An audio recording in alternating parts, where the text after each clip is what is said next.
para você que está inscrito no meu canal. Mais uma vez é muito bom ter você aqui acompanhando os nossos vídeos. E para você que está chegando agora, espero que você goste dessa dica sobre a prova da Unesp e que no final desse vídeo você dê uma curtida aí no like e que você se inscreva no nosso canal para que você esteja recebendo as nossas atualizações dos nossos vídeos de correção de prova e de dicas de gramática. Bom, pessoal, hoje nós vamos falar sobre a prova da Unesp da primeira fase. O que esperar, né, dessa prova? Essa prova, normalmente, ela traz um quadrinho e um texto. E o tema do quadrinho, ele está relacionado com o tema do texto, eles dão uma conversada. E o texto é informativo. Bom, o que eu percebi nessa prova é que os textos, eles trazem estruturas gramaticais mais complexas, como o present perfect, o passive voice e os verbos modais na ativa e na passiva. Então, vamos dar uma olhada nisso. Eu peguei aqui como exemplo a prova do ano passado, né? Bom, esse texto, ele faz uma análise do funcionamento do cérebro e quais são os horários de pico e as idades, melhores idades para o aprendizado. Então, o que a gente percebe aqui nesse texto?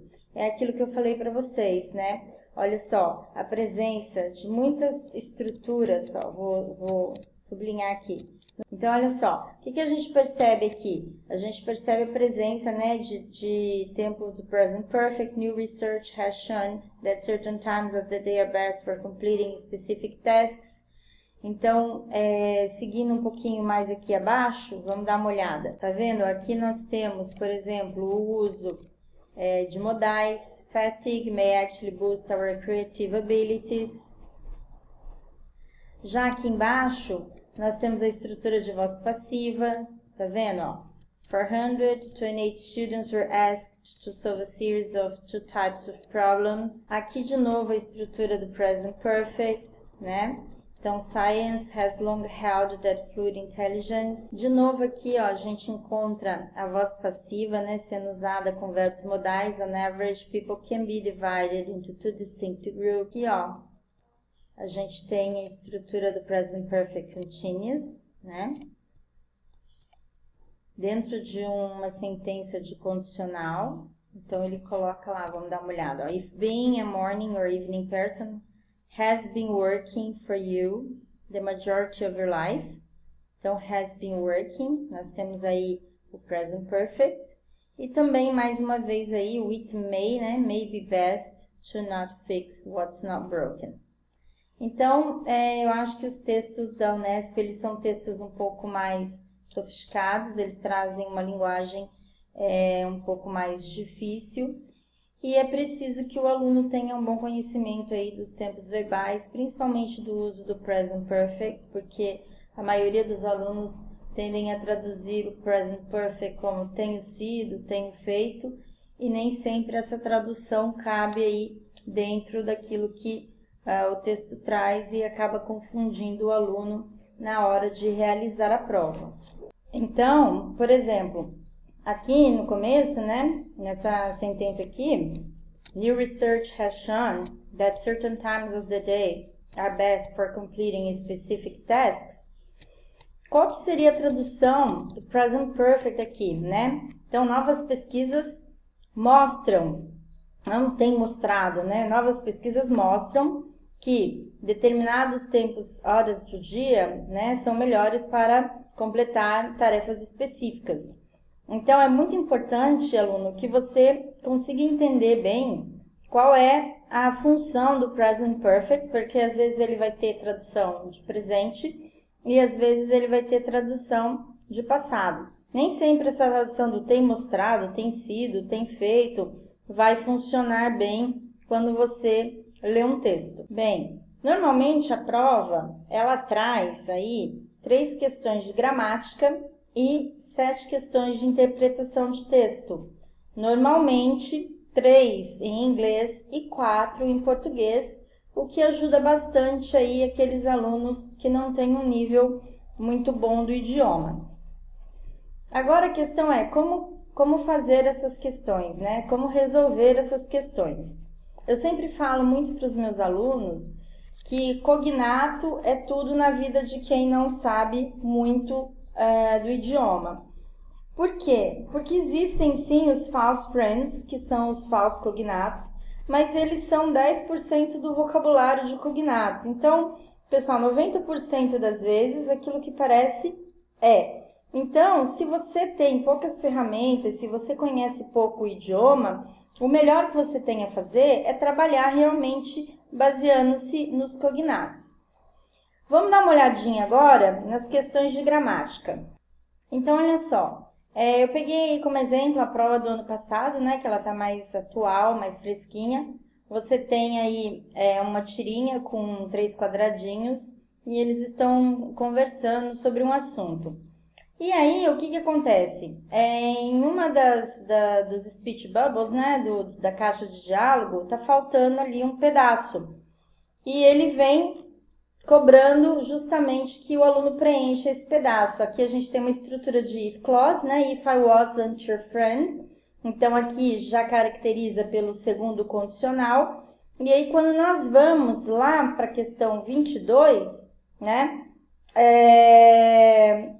Ele te pergunta, assinale a alternativa que completa a lacuna da tira.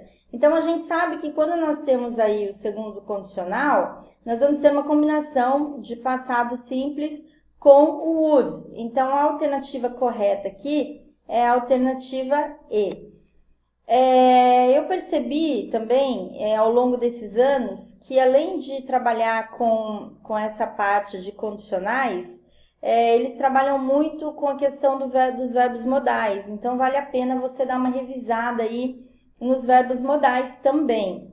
Já nessa questão abaixo aqui, na questão 23, ele pede uma substituição, né? Então, ele está pedindo que você trabalhe com sinônimos. Então, ele diz assim, no trecho do terceiro quadrinho, we are not that dumb, o termo em destaque pode ser substituído sem alteração de sentido por. No caso aí, seria o sou, porque você está enfatizando o adjetivo estúpido, né? Burro. Então, ele quer dizer assim, nós não somos tão burros, certo, pessoal? Então, vale a pena aí dar uma olhadinha aí no present perfect, dar uma revisada em voz passiva, dar uma revisada em if clauses e também um pouco nessa parte aí de conjunções coordenadas e subordinadas. Muito bem, pessoal. Aqui, né, nós temos, então, uma questão de interpretação de texto, a 24, em inglês. E a gente fala assim, meu Deus do céu, eu não tenho inglês muito bom, como é que eu vou fazer para conseguir responder essa questão? Normalmente eu falo para os meus alunos, né, que a gente tem que utilizar o método do cego, a gente tem que ir tateando, a gente tem que ir pegando nas coisas para ir abrindo caminho.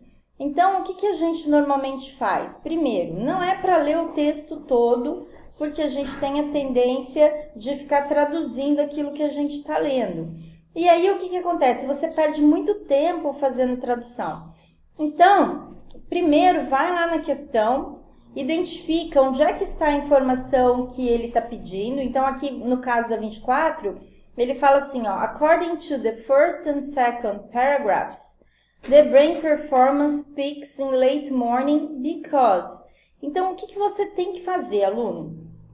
Primeira coisa é achar no texto, né? Onde é que você encontra essa frase aqui, ó? The brain performance peaks in late morning because. Então, o que acontece?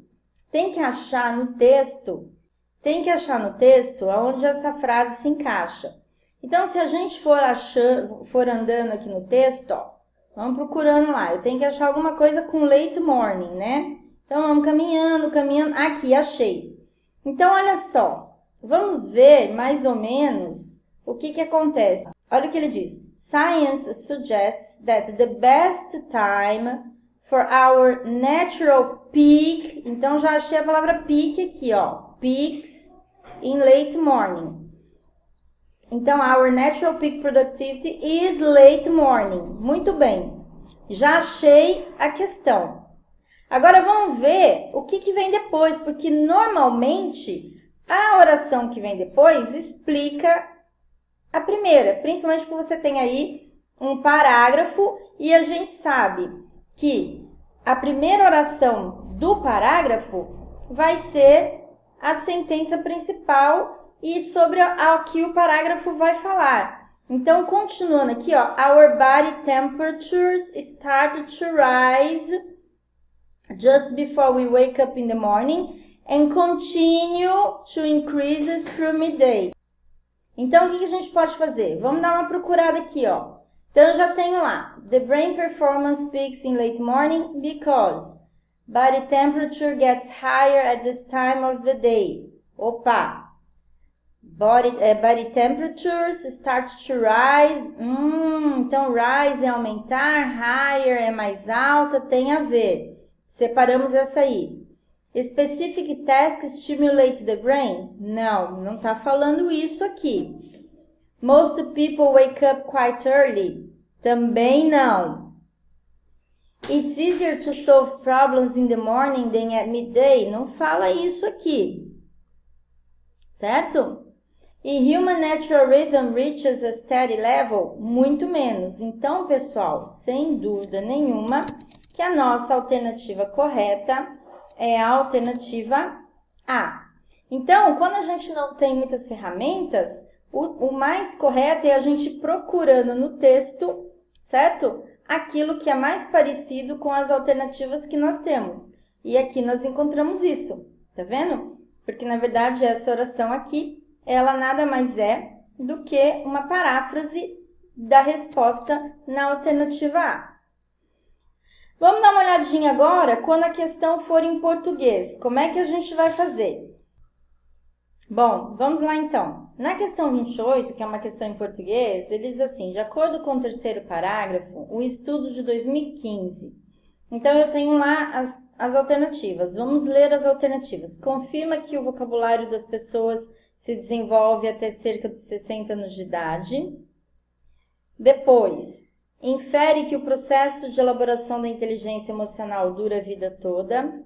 Contradiz a ideia de que a inteligência fluida atinge o ápice por volta dos 20 anos de idade. Mostra que a velocidade de processamento de informações no cérebro atinge o máximo dos 25 aos 35 anos. E demonstra que vários tipos de inteligência se desenvolvem aos 30 anos de idade. Meu Deus, como é que a gente vai fazer essa questão? A gente tem que se basear nos números. Então, primeira coisa, onde é que a gente fala de 2015? Então, tá aqui, ó.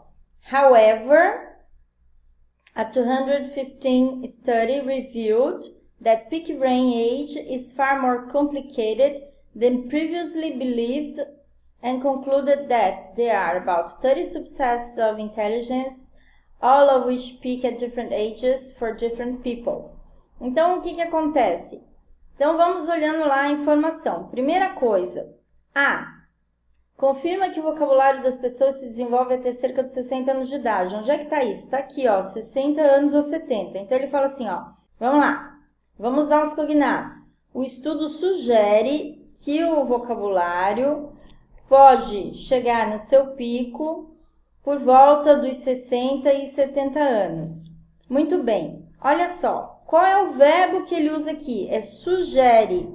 Qual é o verbo que ele usa aqui? É confirma. Então, sugerir é diferente de confirmar. Então, essa alternativa está fora.